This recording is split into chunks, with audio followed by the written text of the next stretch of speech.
This is Beyond the Big Screen podcast with your host, Steve Guerra. Thank you for listening to Beyond the Big Screen podcast, where we talk about great movies and stories so great they should be movies. Find show notes, links to subscribe, and leave Apple Podcast reviews by going to our website, beyondthebigscreen.com. And now, let's go beyond the big screen. I'd like to welcome you back to the show today, and I'd also like to, as always, welcome back Mustache Chris. Today, we're going to discuss the fascinating story of Joe Valachi, and this is where we really start to do some deep dives into Mafia history and looking at our sources.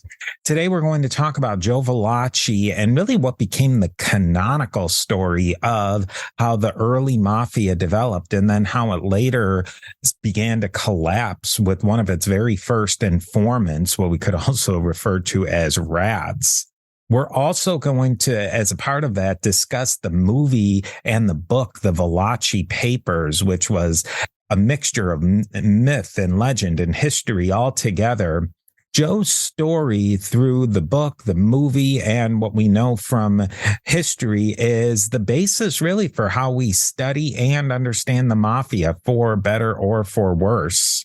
One of the things with the Mafia is it really is a gift that keeps on giving, especially for a history that's so new. I mean, we're talking about events here that are less than 100 years old, and they're learning new information all the time about it. It really is. It's a great bit of American history for a lot of reasons, but I think we'll start to get into some of those reasons as we go along. And just to give a little bit of a background on Joe Valachi was the first major rat, you might call him, but he was the first person in the Mafia to turn government witness. And maybe what was so important about that?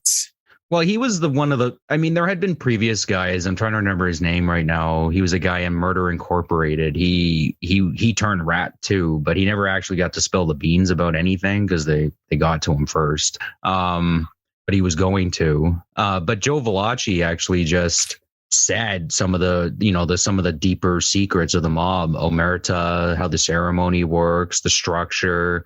The FBI had been wiretapping a lot of these guys, but at the time you could wiretap them, but you couldn't disclose it. So they probably had somewhat of an idea of how this thing worked and how it was structured. But Joe Valachi put it right out in the open. They filled in a lot of blanks for the FBI in terms of, how does this essentially what is a secret society function and why are they so difficult to penetrate? That's probably the thing that was the most important about Joe Valachi is that they had all those individual pieces. The FBI knew who Lucky Luciano was. They knew who Joe Mazzaria and Sal Maranzano, Genovese, they knew who all these people were. They knew that they were linked in some way. But Joe Valachi was kind of the guy who fleshed out the whole skeleton of what they had. And he showed that background of where Omerta came from and what Omerta, the code of silence, was all about. And I think that was what Joe Valachi really blew up about the Mafia, is that nobody really in law enforcement knew that. Yeah, and he also made public the term the Cosa Nostra, which was what the Mafia doesn't call itself the Mafia. They probably do now, but at the time they didn't call themselves the Mafia. And Cosa Nostra, if I'm remembering this correctly, means our thing. Yeah. And so, they would call themselves La Cosa Nostra, and even going further back into kind of the prehistory, the murky prehistory of Italian Americans in the late 1800s, the early 1900s, they had something from Sicily called the Black Hand, which was basically the Cosa Nostra or our thing, but in a little different format, you might say. Yeah, and they were famous for when they did hits, they would put a black hand on the body so people would know who did it. And it was like a mysterious organization. No one really knew anything about it. If I'm not mistaken, it started in New Orleans, right? And then it just kind of worked its way up through the States. Yeah, it also, this time period really changed when Joe Valachi hit the scene in the early part of the 20th century, in the 20s and the 30s. A lot of these Italian gangs were really connected to the old world, and they were just that. They were gangs. It was a group of a couple of guys, maybe a lot of guys, but they didn't have the structure they did. And that's Joe Valachi entered the scene right as the mafia, the Italian American Mafia, was getting very organized. Yeah, I would say he enters the scene when there's kind of I would say it's a revolution that's going on in the mafia, where they're changing how everything is organized and getting away. This is getting further on in the movie, but like getting away from the old ways in Sicily, and they call them mustache Pete's, and getting into like non-traditional markets that the old Sicilian mafia wouldn't dare get involved in. That probably is a really good thing to point out, is this whole idea of the old school gangsters, the ones who were, a lot of these guys were directly from Italy, but some of the newer, there was really an older group versus a younger group. And the Mustache Pete's, they were the ones who were the old timers, and they were really entrenched in the old ways from Sicily and southern Italy.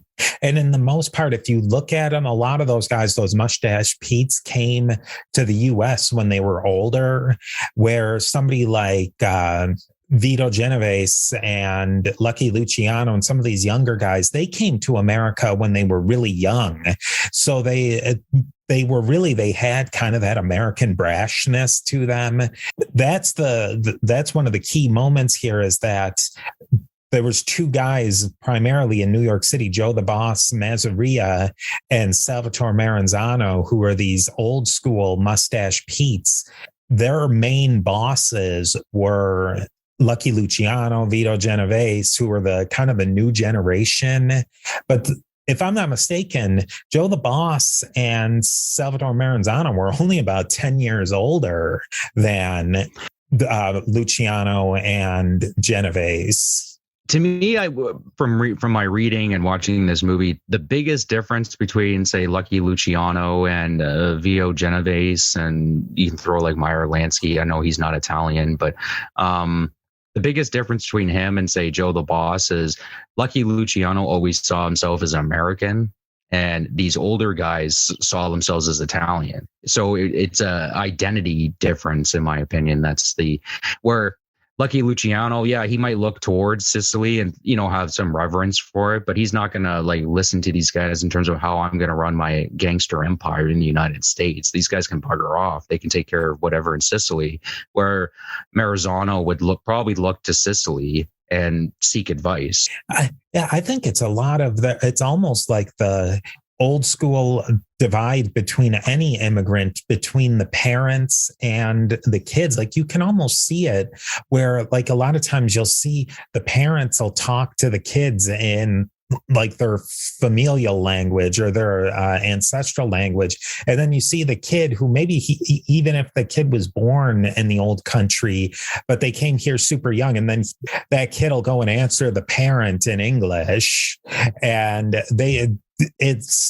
it becomes that difference, that cultural difference that you're speaking of, that they couldn't see eye to eye with each other on these basic things, where you have the younger guys who view themselves as Italian Americans, but really Americans who want to be in all these things. And they're not necessarily averse to working with the Jewish gangsters or the Dutch ones or the German ones.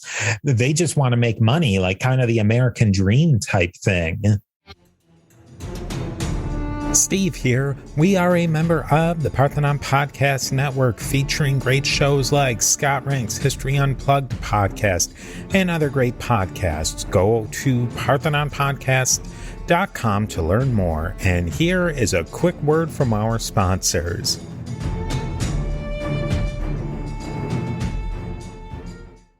Yeah.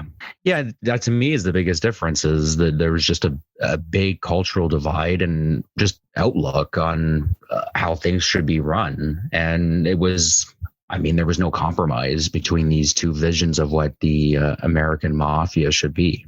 Then there's this thing that really, I wonder if this is really the turning point to the whole mafia. And now remember that for the most part, law enforcement, like we were saying, knew kind of these things, but this is a lot of what we're talking about that we kind of take as gospel of the mafia now. But these are things that weren't really known until Joe Valachi told about them. And one of the things is the Castellamarese War, which was a year-long fight between Joe the Boss Mazzaria and Maranzano over the control of the mafia in the U.S. And it was fought mostly in NYC, but it engulfed the mafia, La Cosa Nostra, all over North America. Maybe tell us a little bit about that war, and we can maybe get into and talk a little bit of how that just totally changed the mafia. Yeah, so Maranzano comes in. The image I get is kind of like a conquering warlord. Like, I'm coming from Sicily. I mean, he'd been in the States for a little while, but he's like you pointed out, he had lived in Sicily for most of his life.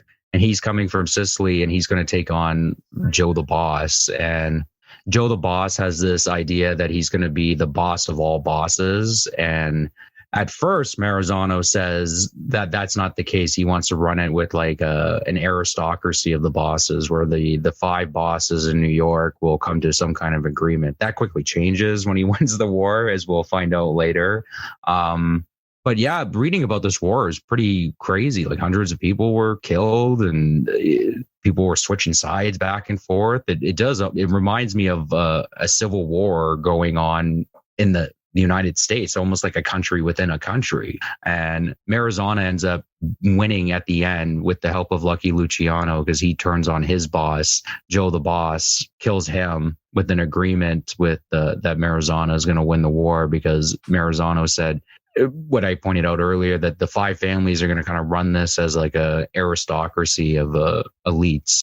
But then he changes. Maranzano, he's highly educated. He was studying to be a priest. He knew the classics. He modeled himself as sort of like a conquering Roman. Yeah, he was obsessed with Julius Caesar, and they touch on it in the movie where he gives Joe Valachi, I believe it's Caesar's campaigns in North Africa, and just basically he knows that Joe's not very well educated, but he tells him, like, try reading it. And yeah, he kind of sees himself as a conquering warlord, really. I mean, what was Julius Caesar? That's what he was. He was a politician, yes, but he's most famous for conquering lands. Joe Valachi, he really interested me because he was so different. He was Italian. He was born here, though. So he was really, in a lot of ways, separated from these guys. And I get the gist from reading the book and watching the movie that Joe Valachi wasn't going to be an up and comer in the organization, that he really was basically a soldier in every way of the word. He was not going to be a leader or a boss or even like a low level manager. No, he was semi-literate. He came from a family, I believe there was 17 kids, but only 6 of them survived. There was a very low emphasis on education in his growing up, but he was a great driver, apparently, great getaway driver, and that's how he kind of got into this. He was just part a of small-time criminal. Yeah, but he was a really good driver, and they showed in the movie. And I mean, you always need a good getaway driver, so that's kind of how he got into it. He was never going to rise up, though. Like I said, he was kind of semi-literate. He was kind of a dullard, to be honest with you.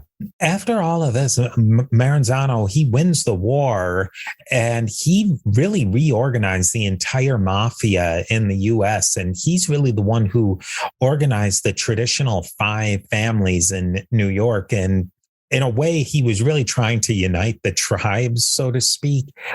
And if I'm not mistaken, the point of the 5 families was to give everybody these 5 major gangs, you could call them, their own turf, so that we wouldn't get another war like this, major war. Because like you said, this was not like a little gang squabble. This was hundreds of people getting killed daily.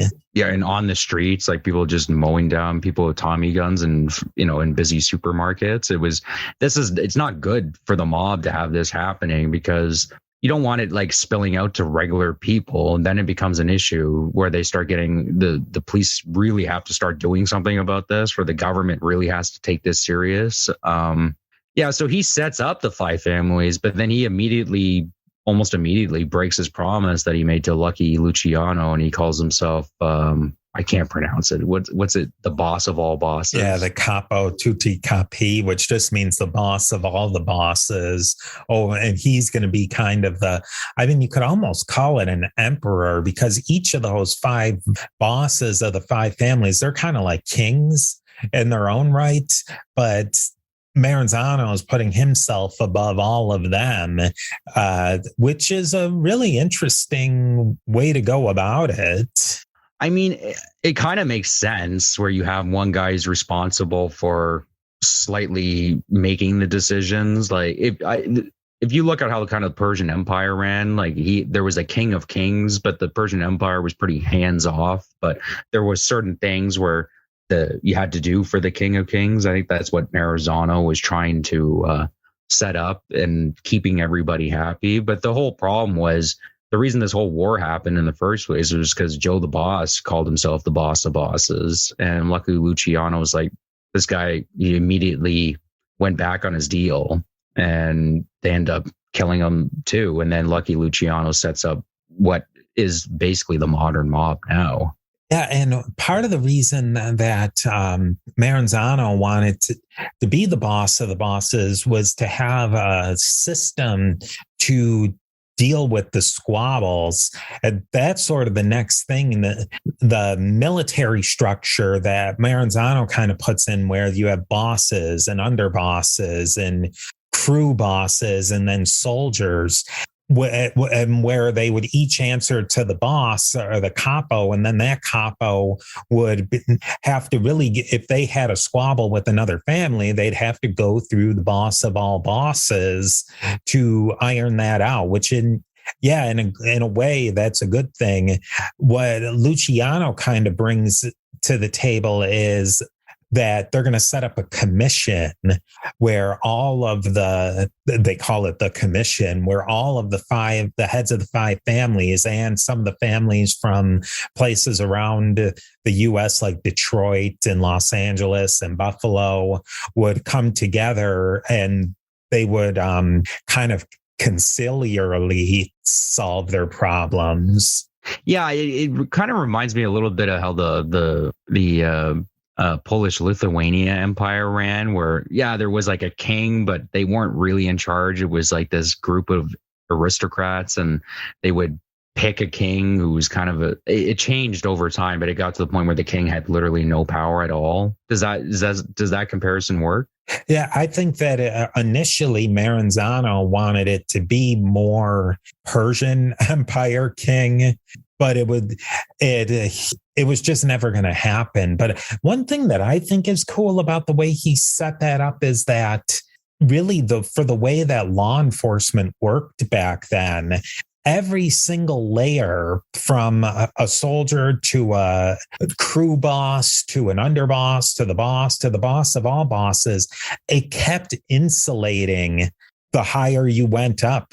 And it really wasn't until Joseph Valachi came around that they could start cracking into those higher echelons, because you could always say, well, hey, that was the soldier who did the bank robbery or was doing prostitution or whatever. That wasn't me, even though they were kicking the money upstairs. It really wasn't until the 80s and the 90s where the RICO laws, Racketeer Influenced and Corrupt Organizations Act, became federal law, that prosecutors could come in and start dismantling this organization that had really insulated themselves from very much actionability, you might call it, from law enforcement. And the way they set up the system, as you pointed out, it's kind of like peeling layers off an onion. This is what gave the Italian mafia such an advantage over all the other type of mobsters / gangsters, because the Jewish mafia didn't have this highly structured organization. The Irish mob never had it, and the various other ethnic groups didn't have it.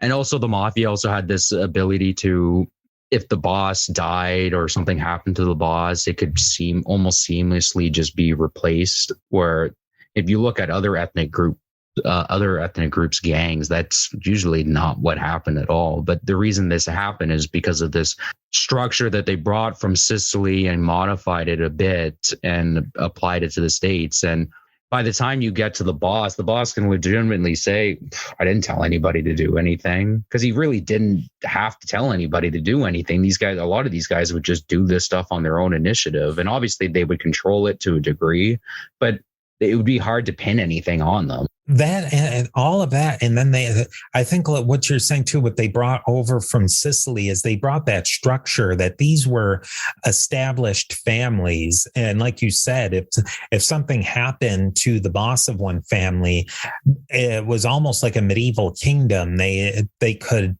put in a new boss, where in a lot of other organized crimes and gangs, if a boss, the person who's kind of the glue of the whole thing, dies or goes to jail, a lot of times it can just fall apart from there. It's very rare, like somebody like El Chapo, who runs the whole organization. It was like essentially he wasn't even in jail.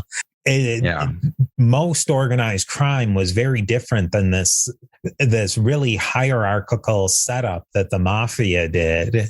Yeah, and there was really good reasons to keep silence too, which is one of the big reasons why they were so difficult and so difficult to infiltrate and so difficult. So successful is a lot of guys legitimately did not say anything, and there was like two reasons for it. Either they did truly believe that being a rat is the worst thing in the world, or they knew if they ratted, that was it. Like their whole family would. That probably is the big difference, and what maybe opened the door for someone like Valachi to become a government witness, is that the mafia in the US, and maybe that's kind of becoming Americanized, they don't seem like they were as apt to kill like somebody's whole family. Maybe because that would bring down too much heat on them.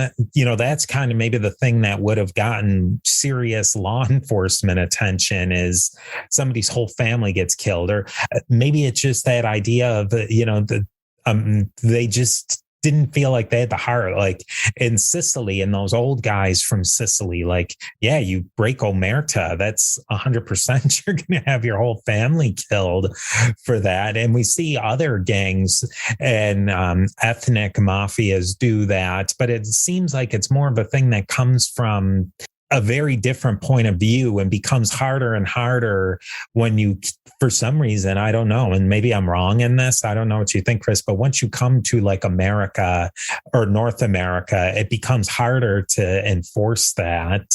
Yeah, I would say that. I mean, and there was practical, like the mafia they weren't going around, let's say like the cartels, slaughtering just entire towns or villages or what have you. That just never happened with the American Mafia. They would go after family members sometimes, depending on the situation, but it was pretty rare for the most part. It was like kind of it was a rule actually, but it was something that was just enforced. Like you don't go after kids, you don't go after wives, because a lot of the times, I mean, the kids didn't do what the father did. And a lot of these guys had kids themselves. So they figure like if we kill their kids, then they might come and kill our kids, my kids, right? So, I mean, it's one thing that's a little admirable about the American Mafia is the fact that a lot of the violence, for the most part, didn't really spill out on the streets. It was kept in-house. I found too that a lot of these people in the mafia, and I think it's kind of a little bit of the American dream, that when you come here, you people don't necessarily want their kids to be involved in that kind of thing, that they don't, whether it's a person who comes from another country who immigrates and they have to work their butt off at a traditional job. They want their kids to do better. And a lot of these mafia guys, they didn't want their kids to be running and gunning. They wanted their kids to go to college or to get a good job. They didn't want very few of them really got their kids involved in their rackets. Yeah, that is really interesting too, where like they want something better for their kids. There's only John Gotti's kids are pretty famous for getting involved in it, but I don't think, if I'm not mistaken, I don't think John Gotti really wanted them to get involved in it. They just kind of saw what Dad did, and I want to do the same thing that Dad does. Yeah, and I mean, it's always going to be certain people are going to get attracted to that sort of thing. But like Carlo Gambino, who really doesn't play into this Valachi Papers, but he was a first generation mobster, and I think none of his kids, one or two of them might have been peripherally involved in the mafia, but most of them were just completely legitimate white collar workers. And it's good for the organization too, because if you're just promoting your kids and extended family members, the nepotism starts creeping in, right? And people get jealous. And, we're dealing with people that, they don't, for the most part, don't really have any qualms about killing somebody or starting a war or what have you. So it does make a lot of, I just thought of that right now. Like, it makes sense to not really want to have your family involved, because you'll start getting accused of that type of nepotism. Whenever Joe Valachi goes and he spills his guts and he doesn't really spill his guts, at least in the movie, the way it's portrayed. I don't recall in the book, but I have the feeling that the FBI, as much as Joe Valachi, once he decides to flip, it was hard for him to do it. But maybe let's talk about why did Joe Valachi decide to become a rat, if you will. Yeah, so Joe Valachi, he gets busted for, I believe he was dealing heroin and went to jail. And at the time, they were cracking down really hard on the drug trafficking, even just minor stuff. So he was going, how long was his prison sentence again? I can't remember. It was a long time. It was in excess of 10 years. It might have been 15 or even 20 years, which he wasn't a young guy when they brought him in. Yeah. And I mean, this is where the mafia has this touchy, iffy feeling about dealing drugs, or certain families like Bandit and other families kind of encouraged it. But they all kind of took the money. Paul Castellano, probably the famous one, where he's like, oh, you can't deal drugs, but he was taking drug money from drug dealers. And that's kind of what led to his demise, because of that hypocrisy. But yeah, so Don Vito Genovese is worried that Joe Valachi is going to rap because of how long his prison sentence is, right? This is one of the reasons the mob didn't really want these guys dealing drugs, especially like made men, because the prison sentences were so long. There's way too much incentive to talk. So even before talking to Joe about what was going on, he sends hitman to go kill him. And they tried to kill him in the shower. And he ends up getting a meeting with Don Vito, who basically gives him the kiss of death. I don't know if that's like an actual thing. I think it is. Yeah. Said it was. Gives him the kiss of death, and Joe basically makes up his mind. Well, it's like, I'm gonna rat. At least I can get separated from these guys. Like, I'm not dying for somebody who doesn't even believe that I'm not a rat. I think that's a good way to get into kind of Joe's psychology. I honestly think that, I mean, Vito was acting crazy, and Vito was never going to get out of jail either from the way it looked. Like, he was pretty old and he got a pretty long sentence. But I guess that maybe if Vito hadn't been so crazy, like kind of paranoid, and tried to kill Valachi. But then again, he thought Valachi was a rat even before. He thought Valachi was involved in getting the whole family busted up. Yeah. But I mean, based on what I've read and what I saw, I don't really understand how Vito Genovese thought that. And maybe it was paranoia.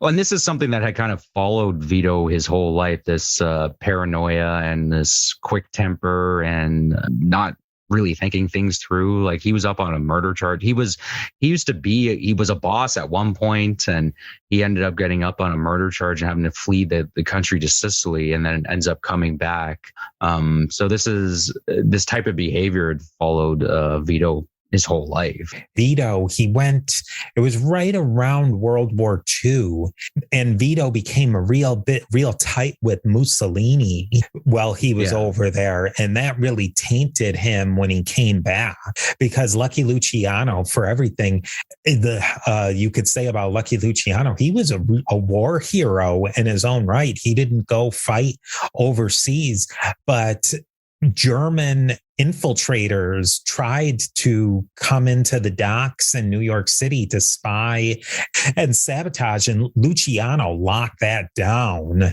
And the government they were very appreciative of what he did. They kind of screwed him after the war, but Luciano went a long way to helping win World War II. But then you have Don Vito coming back from Italy, who's rubbing shoulders with Mussolini. That must have caused some friction. And a lot of these mafia guys went to the wars too. Yeah. And like the other important thing too that Lucky Luciano had done was, at any point he really could have shut down the docks. Like, back in the day, the mafia ran the docks in one way or another, and they could have just stirred up a general strike and caused a lot of chaos during the war. And if those docks weren't open, the supplies aren't going overseas. And the government knew that. So that's why they talked to Luciano, and they came to this kind of agreement. One thing I think, and it's a little controversial, but I think it's worth talking about, is a lot of the movie is really a two-man play between Valachi and the FBI agent who's taking Valachi's story. And so the Valachi turned state's witness in 1968, and this movie comes out in 1972. And I wonder, and there's a lot of conversation and dialogue between the FBI agent and Valachi, and the FBI agent's all high and mighty, and I'm the good guy and you're the bad guy. And I wonder how that kind of sat in people's mouths in the 60s and in the 70s, when there was a real growing distrust in the government based on Vietnam and Watergate. Well, Watergate hadn't quite happened yet, but a lot of things had been coming out where the hippie movement, where people started to get a real distrust in the government. And I wonder how people would have taken that back then. I mean, Nixon's silent majority was still there too, right? And these people were, for the most part, I wouldn't say they were like pro FBI, but they weren't as anti-government, anti-law enforcement as, say, some of the other groups that you were talking about. But yeah, it would have been interesting to see. I'd love to, maybe I'll read a review that came out at the time and wonder if they touched on this as kind of glorification of the FBI. I'd love to throw that out too, to people, and kind of break the fourth wall here, of people who are listening, who are maybe of an age who remember that. What were they thinking? I remember my father saying something when we watched the movie, that they watched it on TV, the Senate hearings of Valachi, and it was like watching their uncle spilling the beans on all this stuff. Kind of the uncle who you thought, well, maybe he was in the mafia or something, but just, you would have never known it. But then you have this guy who seems like an old uncle or an old grandfather, and he's just talking about like this most vile criminality. Yeah, it would. Yeah, I would. We should. I'm going to look that up. Actually, I want to. And please tell us if you were alive at the time and watched any of these hearings, because I'd be really interested to hear just kind of how you viewed it. Do you think that if something like that happened nowadays, if somebody goes and... Steve here again with a quick word from our sponsors. If something like this happened nowadays, could it even happen nowadays, where somebody like Joe Valachi comes out and completely blows up an organization? Would people even care? or are we kind of too jaded and now in the almost into the early second half of the 21st century? We just don't believe this sort of thing anymore. We just don't care. I mean, I would say it would probably get politicized in some way or another. I mean, you could say Julian Assange is similar to Joe Valachi, and there's half the country hates the guy, and then the other half of the country thinks he's a great guy. I would assume something similar like that would probably happen. Or somebody like Snowden, who maybe because he broke a part of government conspiracy, we won't get into all of that, but most of what Snowden came out and said was proven to be true, but in a lot of ways what he did, it compromised things to a certain degree, and people will disagree with that, but it sort of is kind of in that vein of Joe Valachi, of tearing back a curtain on something that was not very pretty. And it's also there's parallels between the mob and the government in a lot of ways. The government doesn't like people when they, expose some of the dirty laundry and some of the secrets of how all this runs, like Snowden or Assange. And I mean, the mob doesn't like it either when Joe Valachi is telling how this whole thing runs, how Costa Nostra, our thing, works. I mean, there's tons of parallels between how the government kind of runs and how the mob runs. It really is. I think of Joe Valachi, and I just thought of this, which maybe we can hash this out. Joe Valachi is maybe more of a whistleblower than he was a rat, so to speak. You think about the person who blew up Enron and said this is all total house of cards, and there was one for who did that in the tobacco industry, and we see that all the time, where when somebody comes out and lays out the really ugly truth of what's going on in organizations, a lot of people are going to herald it, and there's going to be a lot of people who have a lot of problems with what the person's doing with entrenched interests. And it's up for debate too. Is Joe Valachi a rat, or is he, like you said, a whistleblower? I mean, to me, a rat is somebody who gets caught doing a crime that they like doing, and they'd signed up for the mafia, and they figure, well, I can get 10 years knocked off my sentence if I start spilling the beans about breaking Omerta. But I mean, in Joe's defense, Don Vito is trying to kill him. What else was he supposed to do? And Don Vito, on top of that, wasn't just trying to kill him. He wanted to humiliate Joe, why is Don Vito really lowering himself to the small time cog in the machine? Don Vito's going out of his way to just make a fool out of him. Joe Valachi said that he would kill himself if Don Vito gave the word, but Don Vito wanted Joe Valachi to get whacked and made a fool out of. And I think you kind of can see why somebody like Joe Valachi might just say, well, no, I'm not going to put myself up to this. Yeah, so we see in the movie, in terms of Omerta and keeping your word, think about how Joe got into the mob, really. Marizano made him a made man. I assume at the time they were a little bit more quick in making people because there was a war going on and they needed bodies. Maybe Joe, in a different situation, probably he might not even ever get made. I could be wrong. Because he wasn't particularly a good earner, and he wasn't really kind of psychotic, so you couldn't really use him for hits. He was just a guy that was there. But you turn around and you take this blood oath, and you're holding an image of a burning saint, and if I break the silence, I'm gonna burn in hell for the rest of my life. And it goes on. Literally 3 months later, Lucky Luciano, who took the same oath, is killing the boss. And imagine what that kind of does to a person who just signed up for a blood oath, and then watching, the top ranked guys just saying, screw it. It doesn't matter. Yeah, it is really, it is fascinating, the story of Joe Valachi, that, like you said, he wasn't somebody who earned. He was a bagman. He was the gopher, really, of somebody who drove and did all of that stuff. He wasn't somebody who was ever going to be ambitious. and he wasn't ambitious in jail. He just wanted to do his time. Yeah, he just wanted to be left alone and just do his time, and he wasn't left alone.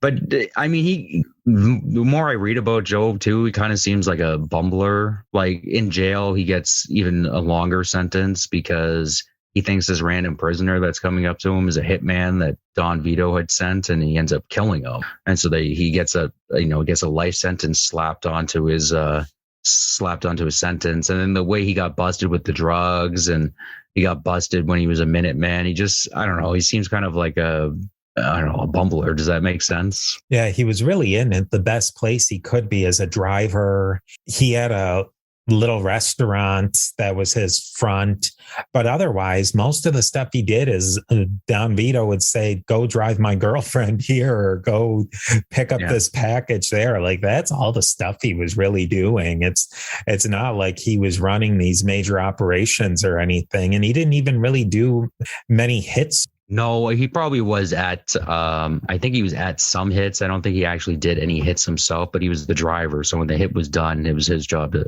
get out of town as fast as possible.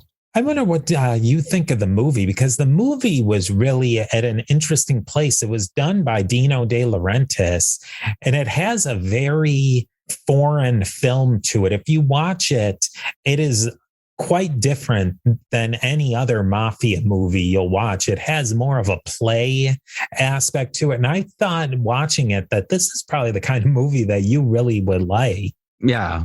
I really enjoyed it. Charles Bronson hits it out of the park. It has like a very kind of spaghetti Western kind of feel to it. Yeah. Just because some of the actors or voices are dubbed. But I mean, for the most part, the performances are all fun. And I mean, the guy plays Maranzano. He has this really weird accent where I don't even know how to describe. How would you describe it? I think he was almost overplaying an Italian accent, even though the guy was Italian. Like, it wasn't a natural Italian, inflected English. It was somebody who was acting to have an Italian accent. Yeah, but I don't know. I liked him too because he was fun to watch on screen. Like, I enjoyed his performance, and I mean, it's for a movie. There's really not like a ton of violence, but there's like one scene in particular that's really far out there. People should go and watch this movie, and you'll know the scene we're talking about exactly, but we're not going to mention it in this podcast to keep it minivan safe. But without showing a single thing, it's one of the most horrific scenes I've ever seen in a movie. Yeah, it's rough, gut-wrenching. Yeah, and I mean, I think Bronson, he really does a good job carrying the movie. He gives a really great performance. I've always thought Bronson's been a pretty underrated actor. Anyways, I know he's famous for playing like the Death Wish guy and like the endless sequels, but when Bronson's on, he's a very good actor. He's very subdued, which is not something you typically see out of people who are famous for action movies. I could see a lot of people lumping Bronson in with Nicolas Cage because they kind of have people either love him or hate him in a similar way to Nicolas Cage. I mean, love him. Charles Bronson, he's probably top 3 favorite actors of mine.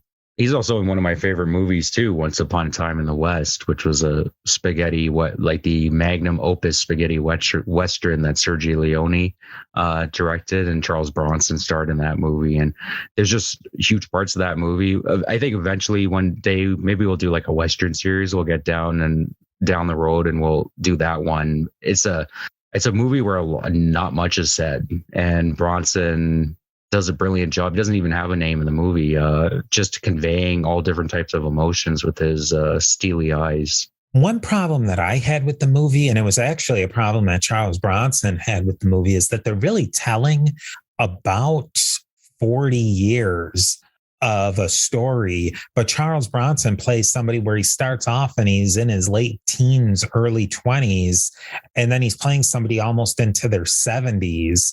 And I think in a way that didn't work. And I think what they could have done is maybe had somebody young play Joe Valachi. And then when in his younger time. Yeah. And I think that could have worked better than having Charles Bronson, because he always looked like 40 something Charles Bronson in the whole movie. Yeah.